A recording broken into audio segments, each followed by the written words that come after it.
Maharashtra today 24 news सत्य परिस्थितीचा सविस्तर आढावा।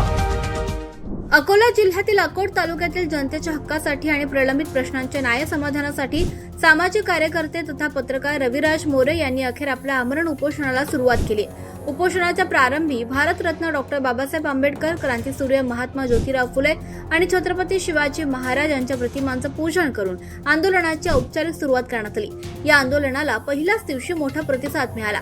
उपोषणस्थळी माजी सभापती मंगेश चिखले, संजय फुंडकर यांच्यासह अनेक पत्रकार आणि सामाजिक कार्यकर्ते तसंच नागरिक मोठ्या संख्येने उपस्थित राहून पाठिंबा दर्शवत आहेत। जनहिताच्या प्रश्नांवर प्रशासनाचे लक्ष वेधण्यासाठी सुरू करण्यात आलेल्या या आंदोलनातून संबंधित समस्यांवर तातडीनं ठोस आणि सकारात्मक निर्णय घेण्याची मागणी आता करण्यात आली आहे। उपस्थित मान्यवरांनी रविराज मोरे यांच्या आंदोलनात नैतिक पाठिंबा देत जनतेच्या प्रश्नांकडे दुर्लक्ष न करण्याचं आवाहन प्रशासनाला केलंय। उपोषणाच्या पहिल्याच दिवशी आंदोलनस्थळी निर्धार, शिस्त आणि लढाऊ वातावरण पाहायला मिळालं। जनतेच्या न्याय हक्कासाठी सुरू असलेल्या या लढ्यामुळे परिसरात चर्चेला उधाण आलंय। उपोषणाच्या पहिल्याच दिवशी प्रशासनाची दखल, कंत्राटदारावर कारवाईचे आदेश, दंडात्मक कारवाई होणार तसेच MSIDCचे सर्व अधिकारी उपोषणस्थळी दाखल झालेत। रविराज मोरे यांच्या सर्व अटी मान्य करण्यात आल्यात, मात्र अपघातग्रस्तांना भरपाई देण्यास नकार देण्यात आलाय। रविराज मोरे उपोषणावर कायम आहेत। अपघातग्रस्तांना भरपाई द्या, अन्यथा रास्ता रोको आंदोलन करण्यात येईल असा आक्रमक इशारा सुद्धा आता त्यांनी घेतलाय। यावेळी प्रशासनाची पुढील भूमिका काय राहणार आहे, आता याकडे सर्वांचं लक्ष लागलंय।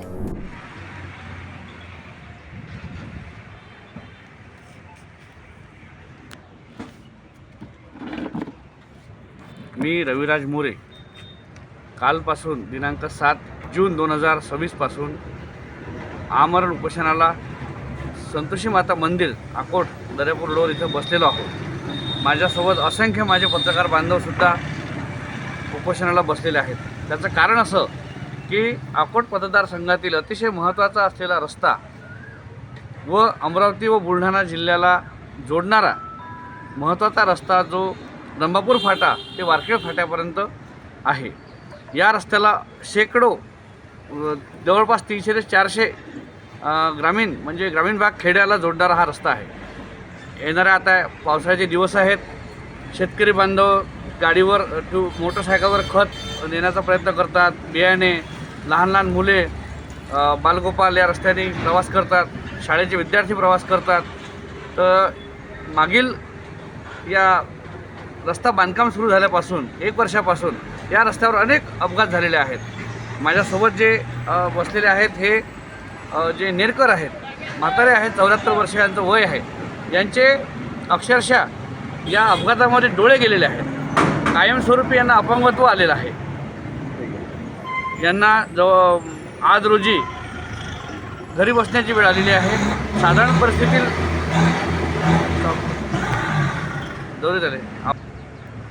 अतिशय बिकट परिस्थितीमधून हा परिवार इथं अकोटमध्ये राहतो।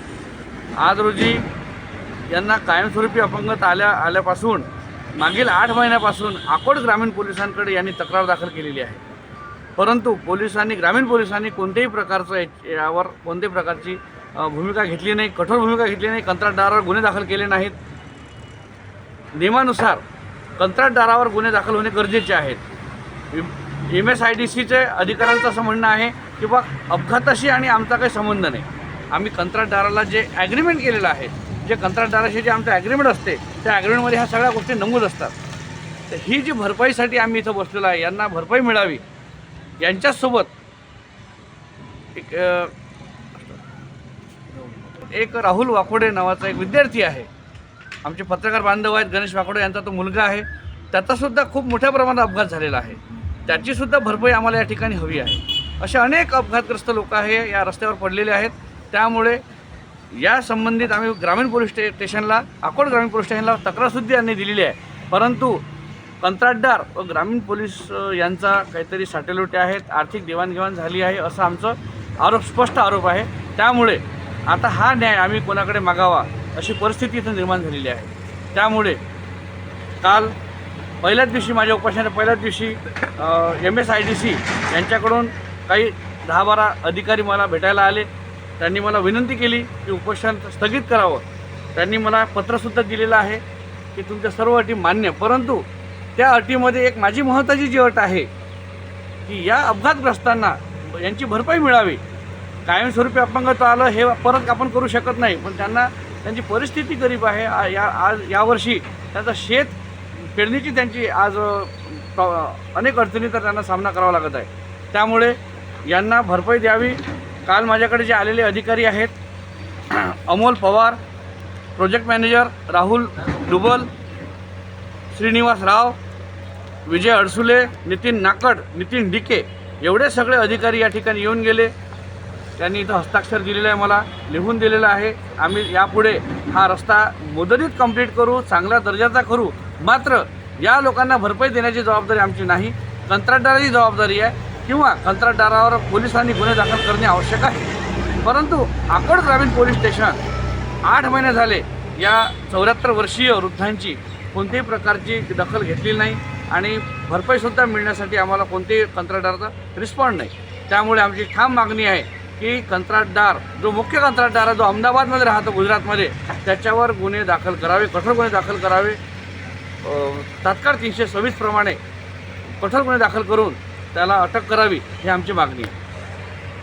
महाराष्ट्र टुडे मराठीसाठी ब्युरो रिपोर्ट संजय दास, अकोट, अकोला.